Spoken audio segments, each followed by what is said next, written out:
Vamos a estudiar la función de impulso procesal. Habíamos visto que las funciones eran una de las 7 categorías que actúan, digamos, una de las que actúan sobre otra de las categorías, que es el objeto del proceso. Actúan desde y hacia el objeto del proceso. Algunas funciones se encaminan a poner de relieve cómo es ese hecho de la vida al cual se le atribuye insatisfacción y procuran actuar sobre él. Otras funciones, en cambio, tienen por objeto la forma externa del proceso o la transmisión de los contenidos que se documentan en el proceso. Esto permite dividir las funciones en principales y secundarias.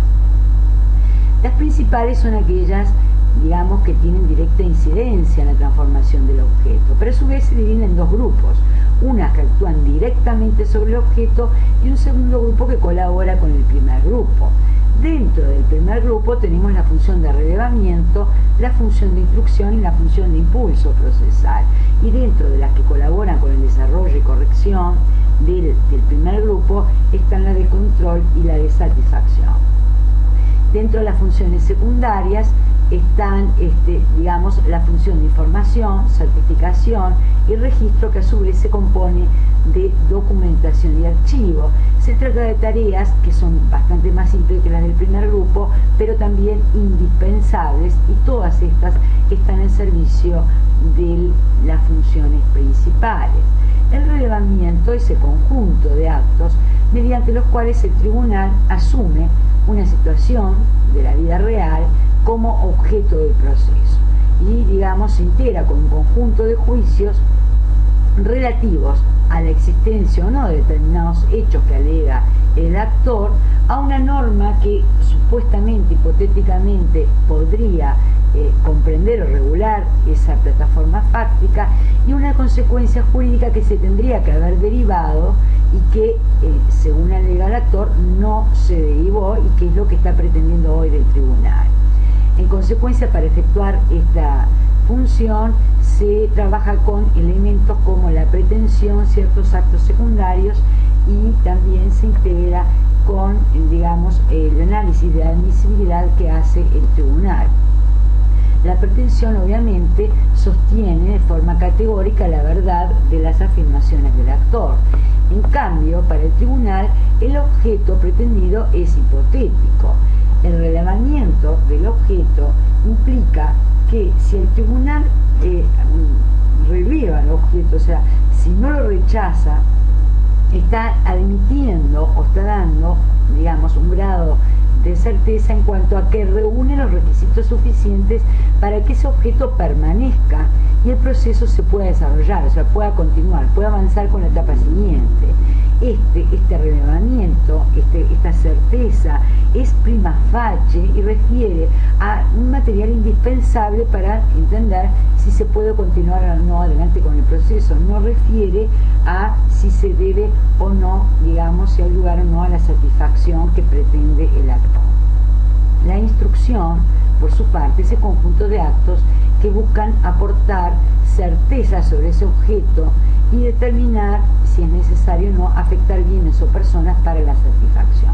Es una función que se ubica entre la de relevamiento y la de satisfacción, y en general se incluye con toda la actividad probatoria. También forma parte de la función de instrucción la génesis lógica de la sentencia. ¿Por qué? Porque cuando se está instruyendo, o sea, se está recabando todo el material probatorio, el juez va elaborando, de alguna forma, va iniciando el proceso de elaboración de la sentencia en la medida que obtiene o no certeza, y eventualmente con actos de preparación de la ejecución.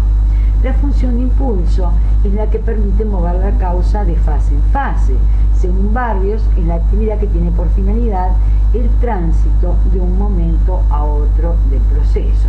Es una constante en el proceso porque, aun cuando hayan actos que no incidan directamente en la marcha del proceso, todos los actos están sometidos al impulso.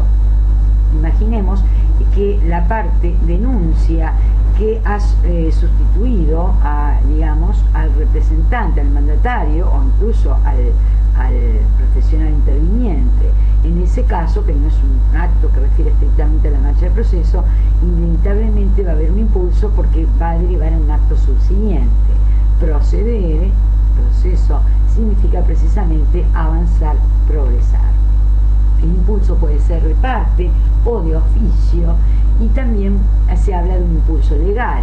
De parte se vincula al principio dispositivo, es cuando, digamos, no hay un plazo perentorio. Entonces es necesario esperar que la parte denuncie el vencimiento de ese plazo para que se pueda impulsar el proceso. En el ejemplo, en nuestro proceso, es el acuse de rebeldía. El impulso de oficio tradicionalmente se lo vincula al principio inquisitivo, pero nosotros vemos en nuestro proceso en general se combinan dos tipos de impulso. Decimos que el impulso inicial es de parte en el proceso civil y que el subsiguiente es de oficio.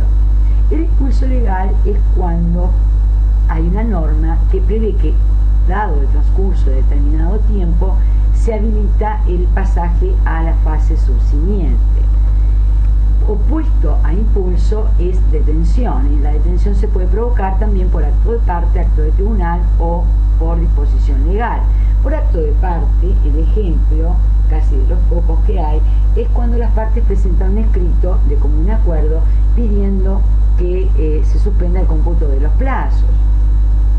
Por acto de tribunal es cuando lo decide, pero en general, el tribunal, pero en general obedece a una disposición legal que se lo permite. Por ejemplo, hay ciertos incidentes que los incidentes por regla no tienen efecto suspensivo, es decir, cuando se tramitan los incidentes no se suspende el giro del expediente principal. En algunos casos se permite que el juez le otorgue efecto suspensivo, pero normalmente esto es incluso a impulso de parte, o sea, la parte solicita al juez que le acuerde efecto suspensivo, el que lo decide es el juez, pero porque de alguna forma hay una norma que lo habilita. La función de control está muy vinculada a la teoría del debido proceso, porque permite, digamos, de alguna forma lo que viene a ser el examen crítico de la actuación o actividad de las demás partes. En la teoría del debido proceso, lo que se permite es el control del demandado sobre la actuación del actor y del tribunal. Hay diferentes tipos de control y, digamos, se vinculan siempre a la contradicción. El control autónomo es el que realiza la parte sobre el acto propio, es decir, verifica que desarrolle un razonamiento adecuado conforme al acto, digamos, que está elaborando. Cuando voy a presentar una demanda, yo verifico que cumpla con todos los requisitos del acto. Ese es un control autónomo. Heterónomo es el control que realiza una parte sobre los actos de las demás. A su vez, el control puede ser o de coordinación o de subordinación. De coordinación es cuando el control se realiza entre sujetos que se encuentran en una análoga o posición equivalente, o situación jurídica, por ejemplo, el que realiza el actor sobre los actos del demandado o viceversa, o el que realiza el tribunal respecto de los actos de otro tribunal, evidentemente en el mismo proceso. Esto viabiliza la estructura, digamos, contradictoria de coordinación. El control de subordinación es el que se efectúa entre sujetos que tienen poderes desiguales.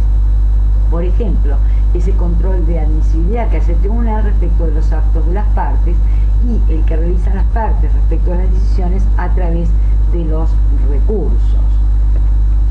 El control puede ser anterior o posterior a la decisión. Si yo puedo, digamos, si me dan, por ejemplo, la contraparte realiza un acto procesal, presenta un escrito y el juez me da vista.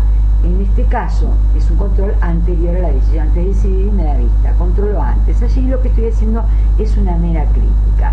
En cambio podría ser que el control esté habilitado después de la decisión, y acá se abren dos opciones: una, que yo haya sido oído antes, y otra, que no haya sido oído antes. Si ya fui oído antes porque me habían dado una vista, este acto de control es únicamente una crítica a la sentencia, porque yo ya había efectuado, digamos, el control mediante la crítica del acto contrario cuando me dieron la vista. Si el control es, el control es después de la decisión, pero yo no fui oído antes. En este caso es una oportunidad para hacer el doble contralor, al acto del contrario, a las razones del contrario, mediante una crítica, y también a la propia sentencia, que es el caso del monitorio. Se presenta la demanda, inmediatamente el juez dicta una sentencia sin ser oído el demandado. En ese momento, en la primera oportunidad que tiene el demandado, lo que va a hacer es tener la oportunidad de controlar los dos actos, la demanda y la sentencia.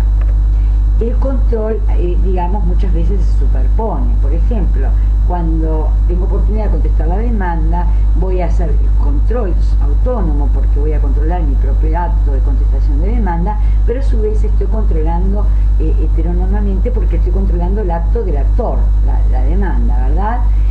A su vez es un control de parte, también es de coordinación porque controlo el acto de mi contraparte, y es de subordinación porque también puedo hacer una crítica a la sentencia que me emplazó, que me dio el traslado de la demanda.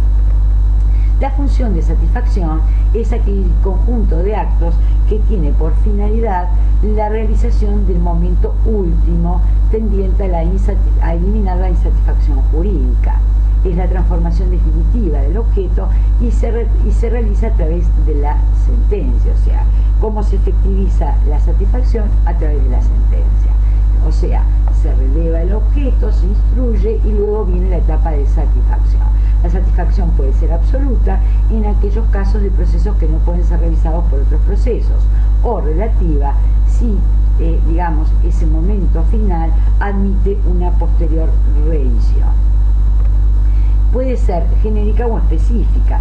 Genérica es la que se logra con todas las sentencias definitivas o interlocutorias, en cuanto ellas establecen qué es y cómo es el objeto, es decir, en qué consiste de hecho y de derecho esa situación de vida que se asumió como existente. Por ejemplo, si el préstamo que no se saldó, las riñas y disputas, etcétera, y va a resolver si existe o no existe insatisfacción jurídica. Como eficacia tiende al grado máximo de certeza, que es la cosa juzgada. La satisfacción es específica cuando transforma situaciones jurídicas del objeto, y esta transformación puede ir acompañada o no con desplazamientos o transformaciones de objetos o personas. Es decir, la satisfacción genérica es con el dictado de la simple sentencia declarativa. La específica ya requiere algo más que la mera declaración. La específica presupone la genérica, o sea, toda declaración, toda sentencia constitutiva de condena tiene implícita una declaración. La específica a su vez puede ser constitutiva o ejecutiva. La satisfacción constitutiva es aquella que se logra con, con algo más, por ejemplo, otorgándole un efecto constitutivo o realizando un acto complementario del tribunal. En el caso del divorcio no alcanza la mera declaración, sino que la ley, en este caso, le otorga a esa declaración una eficacia constitutiva. En algunos casos puede ser, ir acompañada de una actividad de tipo material. Y ejecutiva es cuando requiere, además, de la declaración, una actividad de desplazamiento o transformación de bienes o personas, es decir, no se logra con la mera sentencia. Al acreedor no le alcanza con que el juez declare que el deudor le debe, sino que lo que quiere es el dinero en su bolsillo. Entonces, o bien se va a exigir desplazamiento de los bienes del deudor hacia el patrimonio del acreedor, o bien se va a exigir que se transformen los bienes, la casa del deudor, en dinero para pagarle al acreedor.